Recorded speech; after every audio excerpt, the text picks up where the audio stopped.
Global summit में आए सभी साथियों को मेरा नमस्कार। मिनिस्टर विनफ्रीड, कैबिनेट में मेरे सहयोगी ज्योतिरादित्य सिंधिया और इस समिट में शामिल हो रहे देवी और सज्जनों, इंडो जर्मन पार्टनरशिप में आज एक नया अध्याय जुड़ रहा है। भारत के TV9 ने फ्राउ एफ बे, स्टुटगार्ट और बाडेन व्यूर्टेम्बर्ग के साथ जर्मनी में इस समिट आयोजित की है। मुझे खुशी है कि भारत का एक मीडिया समूह आज के इंफॉर्मेशन युग में जर्मनी और जर्मन लोगों के साथ कनेक्ट करने का प्रयास कर रहा है। इससे भारत के लोगों को भी जर्मनी और जर्मनी के लोगों को समझने का एक प्लेटफॉर्म मिलेगा। मुझे इस बात की भी खुशी है कि News9 इंग्लिश न्यूज चैनल भी लॉन्च किया जा रहा है।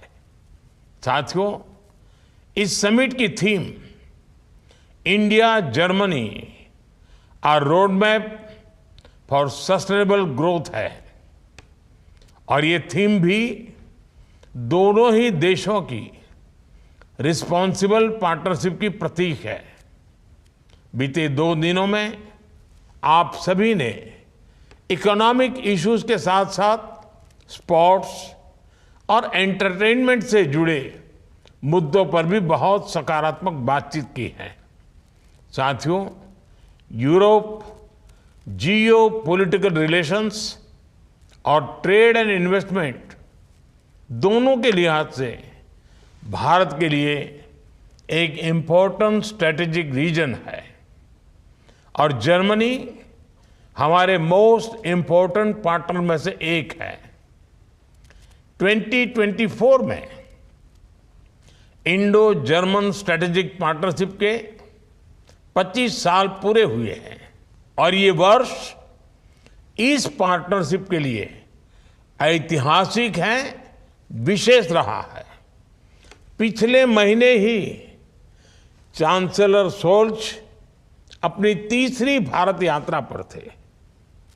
12 वर्षों बाद दिल्ली में Asia Pacific conference of the German businesses का आयोजन हुआ। इसमें जर्मनी ने focus on India document release किया। यही नहीं, skilled labour strategy for India उसे भी रिलीज किया गया। जर्मनी द्वारा निकाली गई ये पहली कंट्री स्पेसिफिक स्ट्रेटेजी है। साथियों, भारत जर्मनी स्ट्रेटेजिक पार्टनरशिप को भले ही 25 वर्ष हुए हो, लेकिन हमारा आत्मीय रिश्ता शताब्दियों पुराना है। यूरोप की पहली संस्कृत ग्रामर, ये बुक्स को बनाने वाले शख्स एक जर्मन थे। 2 जर्मन मर्चेंट्स के कारण जर्मनी यूरोप का पहला ऐसा देश बना जहां तमिल और तेलुगु में किताबें छपी। आज जर्मनी में करीब 3 लाख भारतीय लोग रहते हैं। भारत के 50,000 छात्र जर्मन यूनिवर्सिटीज में पढ़ते हैं और ये यहाँ पढ़ने वाले फॉरेन स्टूडेंट्स का सबसे बड़ा समूह भी है। भारत जर्मनी रिश्तों का एक और पहलू भारत में नजर आता है। आज भारत में 1800 से ज्यादा जर्मन कंपनियां काम कर रही है। इन कंपनियों ने पिछले 3-4 साल में $15 बिलियन का निवेश भी किया है। दोनों देशों के बीच आज करीब $34 बिलियन का बायलैटरल ट्रेड होता है। मुझे विश्वास है आने वाले सालों में ये ट्रेड और भी ज्यादा बढ़ेगा। मैं ऐसा इसलिए कह रहा हूं क्योंकि बीते कुछ सालों में भारत और जर्मनी की आपसी पार्टनरशिप लगातार सशक्त हुई है। साथियों, आज भारत दुनिया की फास्टेस्ट ग्रोइंग लार्ज इकोनॉमी है। दुनिया का हर देश विकास के लिए भारत के साथ साझेदारी करना चाहता है। जर्मनी का फोकस ऑन इंडिया डॉक्यूमेंट भी इसका बहुत बड़ा उदाहरण है। इस डॉक्यूमेंट से पता चलता है कि कैसे आज पूरी दुनिया भारत की स्ट्रैटेजिक इंपॉर्टेंस को एक्नॉलेज कर रही है। दुनिया की सोच में आए इस परिवर्तन के पीछे भारत में पिछले 10 साल से चल रहे रिफॉर्म, परफॉर्म, ट्रांसफॉर्म के मंत्र की बड़ी भूमिका रही है। भारत ने हर क्षेत्र, हर सेक्टर में नई पॉलिसीज बनाई। 21वीं सदी में तेज ग्रोथ के लिए खुद को तैयार किया। हमने रेड टेप खत्म करके ईज ऑफ डूइंग बिजनेस में सुधार किया। भारत ने 30,000 से ज्यादा कंप्लायंस खत्म किए। भारत ने बैंकों को मजबूत किया ताकि विकास के लिए टाइमली और एफोर्डेबल कैपिटल मिल जाए। हमने जीएसटी की एफिशिएंट व्यवस्था रखकर कॉम्प्लिकेटेड टैक्स सिस्टम को बदला, सरल किया। हमने देश में प्रोग्रेसिव और स्टेबल पॉलिसी मेकिंग एनवायरनमेंट बनाया ताकि हमारे बिजनेस आगे बढ़ सके।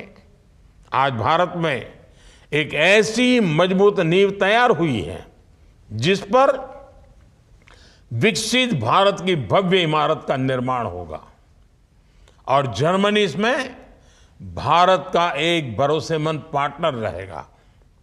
साथियों, जर्मनी की विकास यात्रा में मैन्युफैक्चरिंग और इंजीनियरिंग का बहुत महत्व रहा है। भारत भी आज दुनिया का बड़ा मैन्युफैक्चरिंग हब बनने की तरफ आगे बढ़ रहा है। मेक इन इंडिया से जुड़ने वाले मैन्युफैक्चरर्स को भारत आज प्रोडक्शन लिंक इंसेंटिव देता है और मुझे आपको ये बताते हुए खुशी है कि हमारे मैन्युफैक्चरिंग लैंडस्केप में एक बहुत बड़ा परिवर्तन हुआ है। आज मोबाइल और इलेक्ट्रॉनिक्स मैन्युफैक्चरिंग में भारत दुनिया के अग्रणी देशों में से एक है। आज भारत दुनिया का सबसे बड़ा 2 व्हीलर मैन्युफैक्चरर है। दूसरा सबसे बड़ा स्टील एंड सीमेंट मैन्युफैक्चरर है और चौथा सबसे बड़ा 4 व्हीलर मैन्युफैक्चरर है। भारत की सेमीकंडक्टर इंडस्ट्री भी बहुत जल्द दुनिया में अपना परचम लहराने वाली है। ये इसलिए हुआ क्योंकि बीते कुछ सालों में हमारी सरकार ने infrastructure improvement, logistic cost reduction, ease of doing business और स्टेबल गवर्नेंस के लिए लगातार पॉलिसीज बनाई हैं, नए निर्णय लिए हैं। किसी भी देश के तेज विकास के लिए जरूरी है कि हम फिजिकल, सोशल और डिजिटल इंफ्रास्ट्रक्चर पर इन्वेस्टमेंट बढ़ाएं। भारत में इन तीनों फ्रंट्स पर इंफ्रास्ट्रक्चर क्रिएशन का काम बहुत तेजी से हो रहा है।